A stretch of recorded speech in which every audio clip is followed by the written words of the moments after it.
स्वागत है आपका हमारे YouTube चैनल भूत फाइल्स में। तो चलिए बढ़ते हैं आज की इस कहानी की ओर। ये कहानी एक ऐसी डायन की है जिसको एक व्यक्ति से प्यार हो गया और वो उसके पीछे ही पड़ गई। अब आगे हम ये देखते हैं कि किस तरह से उस आदमी ने उस डायन से कैसे पीछा छुड़वाया। ये डायन उस व्यक्ति से बहुत कुछ दिल की बातें करती थी। इस डायन को तो यहाँ तक कहना था कि उसको उस व्यक्ति से प्यार हो गया है और वो सदा के लिए उसका बनकर रहना चाहती है। पर क्या वो डायन उस व्यक्ति को अपना बना पाई? शायद ये स्टोरी इस रहस्य पर पर्दा उठाएगी और एक डायन के प्रेम को, उसकी चाहत को बयां करेगी।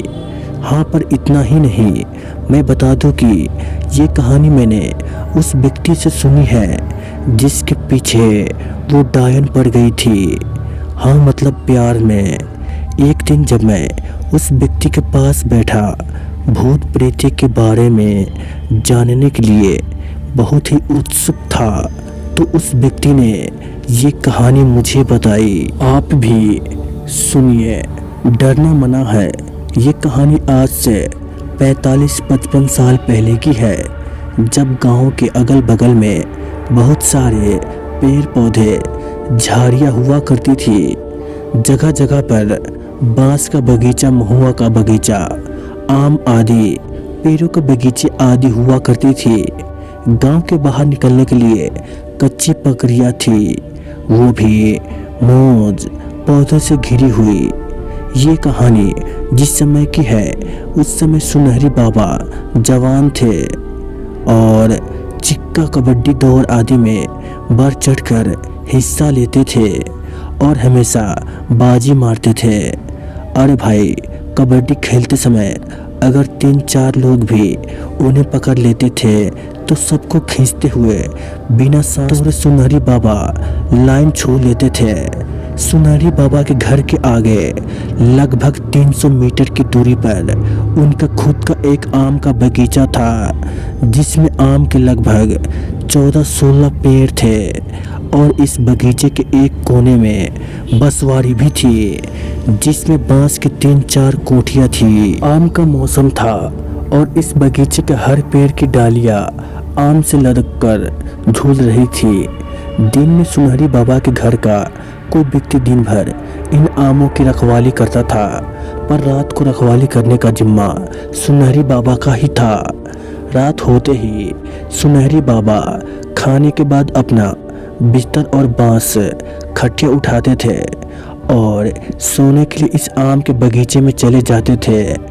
एक रात सुनहरी बाबा बगीचे में अपने बांस खटिया पर सोए हुए थे, तभी उनको बांसवाड़ी की तरफ से कुछ आहट सुनाई दी। सुनहरी बाबा तो जग गए, पर खाट पर पड़े पड़े ही अपनी नज़र बांसवाड़ी की तरफ घुमा दिए। उनको बांसवाड़ी के कुछ बांस हिलते हुए नजर आ रहे थे, पर हवा ने बहाने की वजह से उनको लगा कि कोई जानवर बांसों में घुसकर अपने शरीर को रगड़ रहा होगा और शायद इसकी वजह से ये बांस हिल रही है। इसके बाद सुनहरी बाबा उठकर खाट पर ही बैठे गए और अपनी लाठी संभाल लिए। अभी सुनहरी बाबा कुछ बोले इसके पहले ही उन्हें बांसवाड़ी में से एक औरत निकलती हुई दिखाई दी। उस औरत को देखते ही सुनहरी बाबा की सांसें तेज हो गई और वे लोग सोचने की इतनी रात को कोई औरत इस बांसवाड़ी में क्या कर रही है, जरूर कुछ गड़बड़ है। अभी वे कुछ सोच ही रहे थे कि वो औरत उनके पास आकर कुछ दूरी पर खड़ी हो गई। सुनहरी बाबा तो हक्का बक्का थे, उनके मुंह से आवाज़ भी नहीं निकल रही थी, पर कैसे भी हिम्मत करके उन्होंने पूछा कि तुम कौन हो और इतनी रात को यहाँ क्यों आई हो? सुनहरी बाबा की बात सुनकर वो औरत बहुत ज़ोर से डरावनी हंसी हंसी और बोली, औरत हूँ और इसी बांसवाड़ी में रहती हूँ। बहुत दिनों से मैं तुमको यहाँ सोते हुए देख रही हूँ और धीरे धीरे मुझे अब तुमसे प्यार हो गया है। मैं सदा तुम्हारी होकर रहना चाहती हूँ। सुनहरी बाबा को अब ये समझते देर नहीं लगी कि ये तो वही डायन है जिसके बारे में लोग बताते हैं। इस बगीचे में बहुत साल पहले घुमक्कर मदारी परिवार आकर लगभग 3-4 महीने रहा था और एक दिन कुछ लोगों ने उस मदारी परिवार की एक 11 या 12 साल की बालिका को इसी बांसवाड़ी में मरे पाया था और मदारी परिवार वहां से अपना बोरिया बिस्तर लेकर वहां से चला गया। सुनहरी बाबा अब धीरे धीरे अपने डर पर काबू पा चुके थे और उस डायन से बोले कि तुम ठहरी मरी हुई आत्मा और मैं जीता जागता तुम बताओ मैं तुमको कैसे अपना सकता हूँ। सुनहरी बाबा की बात सुनकर वो डायन थोड़ा गुस्से से बोली कि मैं कुछ नहीं जानती, अगर तुम मुझे ठुकरा आगे तो मैं तुम्हें मार डालूंगी। अब सुनहरी बाबा कुछ बोले तो नहीं पर धीरे धीरे हनुमान चालीसा पढ़ने लगे। वो डायन धीरे धीरे पीछे हटने लगी पर सुनहरी बाबा को चेतावनी भी देती गई। इस घटना के बाद तो सुनहरी बाबा की नींद ही उड़ गई और वो अपनी बांस खटिया उठाए घर चले गए।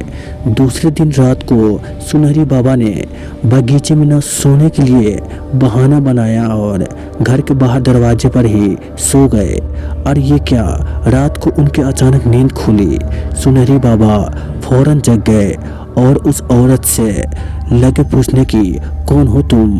वो औरत डरावनी हंसी हंसी और बोली कि रात वाली हूँ, तुम मुझसे पीछा नहीं छुड़ा सकते।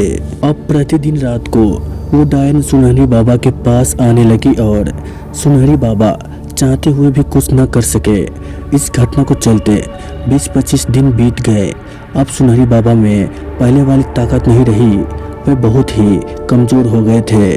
उनके घर वाले ये समझ नहीं पा रहे थे कि आखिर इनको क्या हो गया है। एक हट्टा कट्टा आदमी इतना कमज़ोर कैसे हो गया। घर वालों ने सुनहरी बाबा से बहुत बार पूछा कि क्या हो गया है, पर वे लोग लाज के डर से कुछ नहीं बताते थे। कई डॉक्टरों को दिखाया पर सुनहरी बाबा की हालत में बहुत कोई सुधार नजर नहीं आया। उस रात सुनहरी बाबा के साथ एक चमत्कार हुआ और वो चमत्कार ये था कि वो डायन उनके पास नहीं आए। सुबह सुनहरी बाबा जगे तो बहुत खुश थे। उनको लग रहा था वो डायन उनके पास नहीं आए। सुनहरी बाबा की नींद खुल गई और वे उठकर बैठ गए। वो कागज किसी अखबार का भाग था और उसमें हनुमान यंत्र बना हुआ था। अब सुनहरी बाबा समझ चुके थे कि हनुमान जी की वजह से उन्हें इस दुष्ट डायन से पीछा छूट गया था।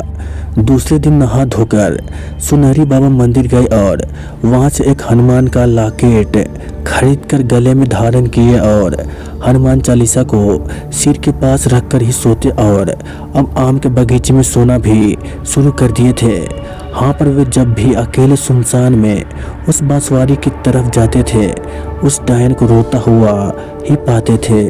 वो डायन सुनहरी बाबा से अपने प्यार की भीख मांगते हुए गिड़गिड़ाती रहती है। तो दोस्तों, ये थी सुनहरी बाबा के साथ घटी एक सच्ची घटना। तो चलिए मिलते हैं एक और डरावनी कहानी में। दोस्तों, अगली कहानी में मुलाकात होने से पहले अगर आपने अभी तक इस YouTube चैनल को सब्सक्राइब नहीं किया है तो कर ले, ताकि आने वाली वीडियोज़ की नोटिफिकेशन आपको जल्द ही मिल जाए।